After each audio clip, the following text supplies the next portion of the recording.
I am Dr. Sharian Brown from Mayo Clinic. I'm here at ACC 17 with Fitz Undergo. With me, I have Dr. Minnow Walsh, who is the president-elect of ACC. Welcome. Thank you so much. We're so happy to have you with us again, and we'd love to ask you a few questions. We can't wait to hear some of your thoughts.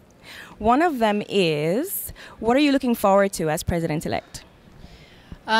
Well, I've had a lot of predecessors who've done an outstanding job, and I'm really honored to take the helm of the ACC.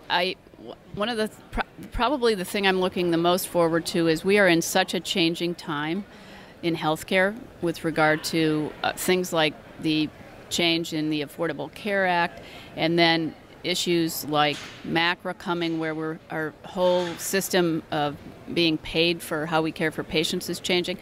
Those are two huge areas that our members are going to be very interested in. And so I think those are probably the two biggest areas where I see the ACC's leadership and my leadership are really going to be important to our members on a daily basis, because things are changing day to day. Thank you. Certainly, it will be interesting as we transition over. Well, and one other thing that I would say is that I think one of the things, my personal passion of mine is team-based care. And as the rules change for payment under MACRA and bundled payment, I think we're going to be seeing that transformation of care is going to happen in practices. And the ACC really needs to be a leader in helping our members to affect that change. And one of the ways that will make economic sense for practices is going to be investing in the team care model. Some practices and institutions have been very good at this and early adopters, others a little bit more lagging, and I think that's going to be an area that the ACC can really help. Another thing that we find incredible is that you will be the first female president of ACC in 12 years and the third female president ever. Yeah, correct. That's kind of too long a span. So I've been saying, I haven't put it on social media, but 12 years is really too long. We have a growing number of women in our field, although it's kind of flattened out. We have 21% fellows in training who are women. That's been really flat for the last 5 years. So, but still, to have 12 full years go by without a senior woman taking the helm is a little too long. So that's something that we're working on. One of the steps the college has taken recently, and this has been at my encouragement, was to have the Board of Trustees form a task force on diversity with a focus on underrepresented minorities in cardiovascular medicine and also women.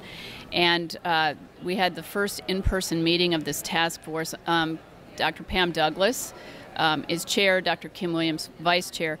And the focus of this task force is going to be to look into, to some extent, the reasons for the underrepresentation, and then most importantly, the solutions, what the college can do to help encourage underrepresented minorities and women to not only go into our field, but also to ascend to leadership. Yes, and that's related to one of the questions I have for you too. What's your forecast on where women in cardiology is going in the future in terms of leadership and others? Well, I think that this is why we formed the task force, because I think it's very important that the Women in Cardiology Section and Council has done an amazing job of networking and putting forth leadership opportunities and making certain that the women in the college have a home. But I think we haven't really moved the needle on why, if we look at an example I'll give you is there are many fields where the numbers of women have been rising dramatically. Rheumatology is predominantly women now, so is endocrine. But even fields that are invasive, like have invasive procedures like ours, like gastroenterology, have continued to climb, and we've kind of leveled off. So my forecast is not really that, I think we're going to solve this problem in the next 10 years.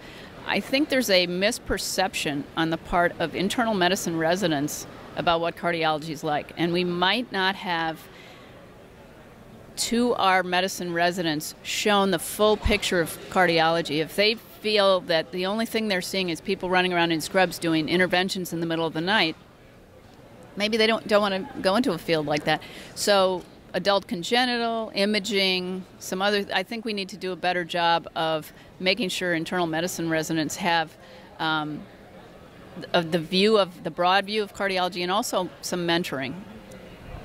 That's really great, and we're glad that ACC includes residents in the FIT section. And one last question I have for you is, tell us a little bit about your thoughts on where we might go with work-life balance for both men and women. So I think we're in an interesting time. This used to be an issue that only women wanted to talk about. Say 20 years ago, we would have like a luncheon panel talk, in the women in cardiology section where it would be focused on work-life balance.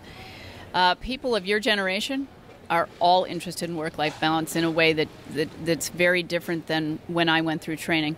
And so I think it's actually to our advantage. We can address it to all our members who are younger and propagate employment models, for example, that address work-life balance. An example I'll give you is several years ago we had a leadership meeting, and a woman from a large corporation came to speak to us from their HR department, and one of the things she said has always stuck with me. They realized as they were hiring younger employees that they were very interested in a different way of taking paid time away, as opposed to 1 week at a time. They didn't want to do that anymore because times had changed, and they just wanted a different model of 1 day at a time. And they realized as a company that they had to change to attract the best talent. I think we, the college, can help practices and institutions to change enough that they attract the best younger employees, fellows in training, early career, who want a different work-life balance without saying, well, that's not the way we did it. Because we're going to lose talent if that is our stance. Thank you so much. It's always a pleasure to have you with us. Great. Thanks for having me. Thank you. For more videos, join us at youtube.com/fitsonthego.